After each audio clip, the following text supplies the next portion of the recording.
What up, everybody? Welcome to the Bourbon Buzz and Ballin' podcast, and it's time to rate that shit. You got Kolby, you got Dut, and you got a North Carolina unicorn. You found one. I got lucky, man. Wasn't easy.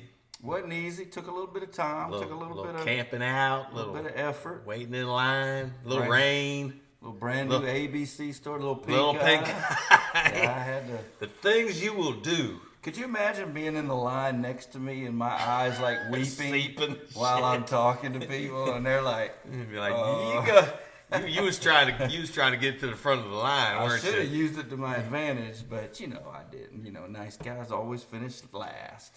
Yes, a Dut got us a unicorn, a Weller 12 year. Well done.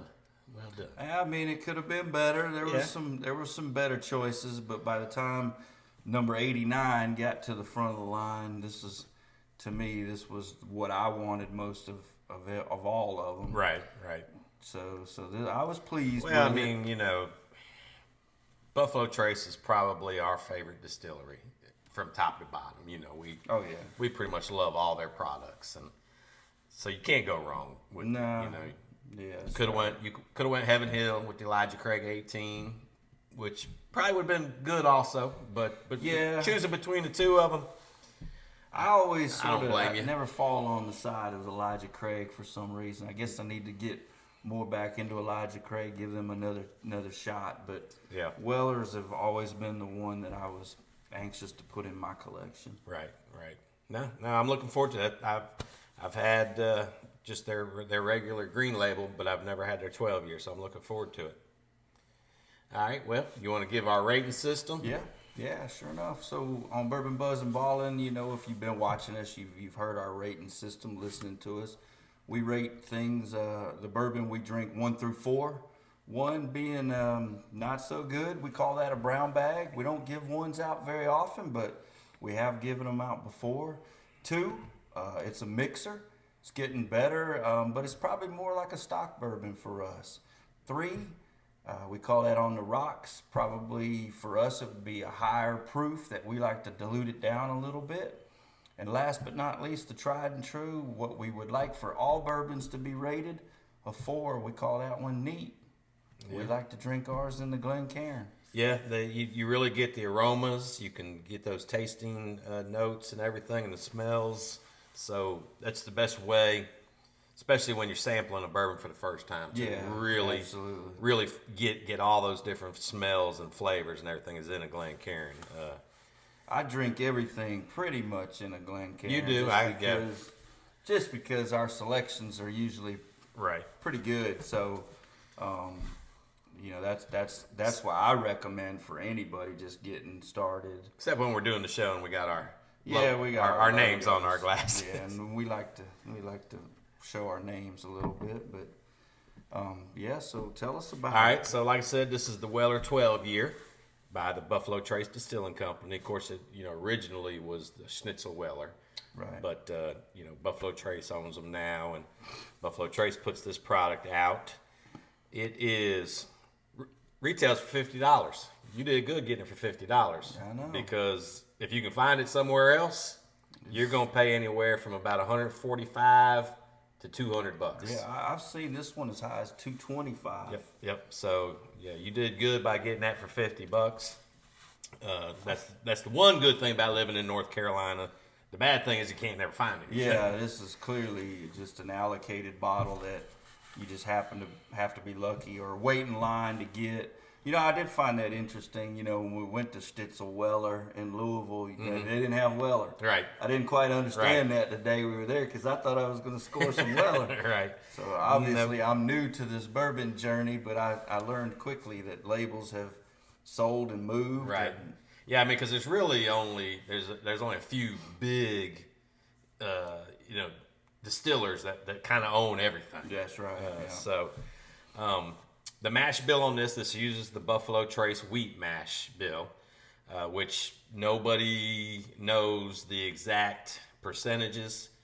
This one, it's guesstimated to have between 16 and 18% wheat. Like for example, the Buffalo Trace would have about 10-11% rye. So this is going to be a wheat their wheat version, and it, like I said, people guess it at around 16 to 18%. Okay. See if you can guess how many years it's been aged. Well, I didn't do so well last week, but I'm guessing around 12. You ding, ding, ding, right on the money. So it's aged 12 years. Minimum 12, probably. So it could be a little more. Could be, but shouldn't be less. But right. Definitely could be a little more. Yeah, it's got a nice dark color. You can definitely tell that it's been aged a little bit longer. Yeah, I've been looking forward to this tasting for sure. I held off on it. Nice legs on it when you swirl it around in your Glencairn. Now your aroma is supposed to be a little lanolin. That's what it said. Lanolin. Lanolin. You know what that is? Well, I figured lanolin's like rub it on your body or something. I don't really taste it. It's a wax. It's actually the secretion from sheep, from wool producing animals. Nice. So I'm drinking sheep's piss. No, it's secreted. It's secreted through their skin, through their body. I got you. But it is a wax. You typically lanolin you think of for dry skin. Right. They put it in tissues when you blow your nose. They put it in skin lotions. But yeah, it's supposed to have a lanolin smell, whatever that is. Yeah, I'm not getting a lanolin smell. But then also you should get an almond, a cream corn, yeah, and a toasty vanilla. Yeah, I'm getting toasty vanilla. I'm getting toasty vanilla from the get. It's got a wonderful nose. It does. Really nice nose.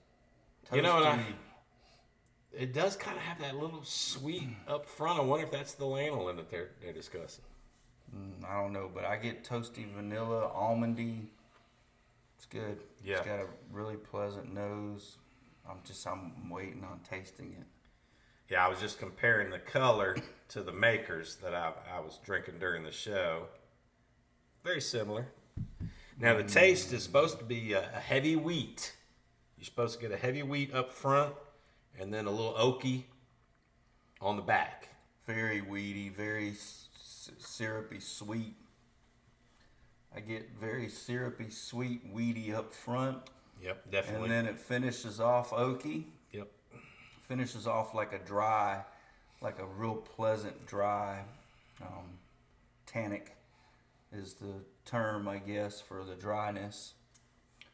No hug at all, like a little heat on the tip of my tongue, and then it finishes so smooth.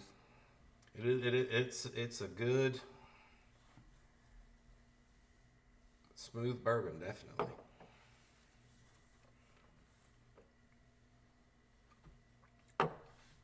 Very smooth.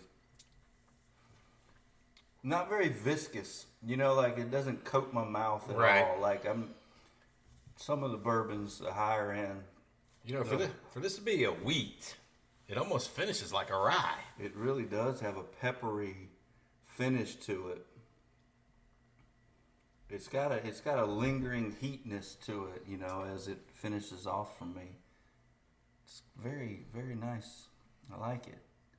It's interesting. It's what you consider complex, because it's sweet, smooth up front, right, and then it leaves you kind of peppery, a little heat on, like you said, a little rye.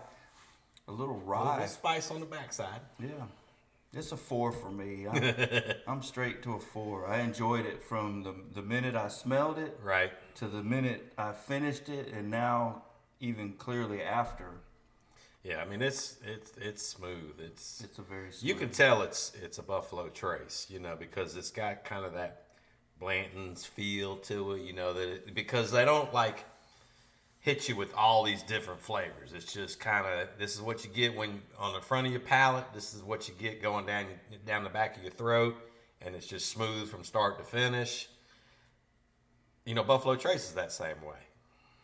That one's a 4 for me, and I'm doing a 4 because I enjoyed the full variety of flavors and smells that I got. That initial sweetness up front. Right. No rye in it at all, but it finishes kind of peppery. Mm-hmm. A little lingering burn. A little bit, that. Yeah. It's not exactly my favorite, but it is a great bourbon. So I'm gonna go with the 4 also, even though it wasn't. You want to lean towards a 3.8. Yeah. Just because it's not quite in my preferred taste palette, but Right. it's such a awesome bourbon that I've got to give it a 4. I mean, Yeah, I mean, and you know the at $50. $50, man, that's a bargain. You know, that's where we get into some of these other ones where you pay $80, $90, $100. You don't get near the party in your mouth that we just got. Now I'm really glad I didn't pay secondary price for this. Yeah. I mean, I would have been disappointed at 200. Me too. Yeah, at 150 or more. I mean, even at 125, I think I would be. Now that I've paid $49.99. I actually paid more for 1 pour of Parker's Heritage this weekend than you paid for that entire bottle. Yeah. And the Parker's Heritage was good. It was a 67% 13-year and 33% 15-year. So they blend the two. It's 2/3 and 1/3, and they blend the two. It was 132 proof. Whoa. Yeah. And you had it neat. I had it neat. Of course you Absolutely, had it neat at a sports bar in Tuscaloosa, in the middle of the strip. Actually, the sports bar that the shooting took place of behind. Wow. So yeah, I wouldn't. You know, that bottle sells for like retails for like $275. I wouldn't pay $275 for it. But that's just kind of crazy that you were able to get this bottle cheaper than I paid. But that is a true unicorn also, that they were telling me, and they had Taylor, they had some Yeah, you sent some me. Van Winkle. I mean, they had all kinds of stuff. So they get a good selection. And the bartender was telling me that's the only bottle that they ever got of that, and probably ever will get of it. So I was like, well, hell yeah. Where's that distilled at? It's at Heaven Hill. Oh, wow. It's a Heaven Hill product. Yep. So, but no, this I like better. Of course, they're not really comparable because one's got so much heat and one's just smooth. But Yeah. yeah, I mean, surprisingly hot for 90 proof. yeah. But it kind of gives you the best of both worlds. If you're a wheated bourbon drinker, you'll like it. If you're a rye bourbon drinker, you'll like it. So. Yeah, it's really interesting how it starts and finishes. Yeah, no, For it's sure. and the Weller bottles. I would love to have the whole collection because the bottles are beautiful. The labels are classy. Classy. You know, they're yeah, not. There's nothing. There's flashy nothing out of about the way other than the fancy W. But no, it's just Yeah. it's a good one if you can find it. Yeah, I'm glad it's in my Yeah, collection. I wouldn't pay $200 for it.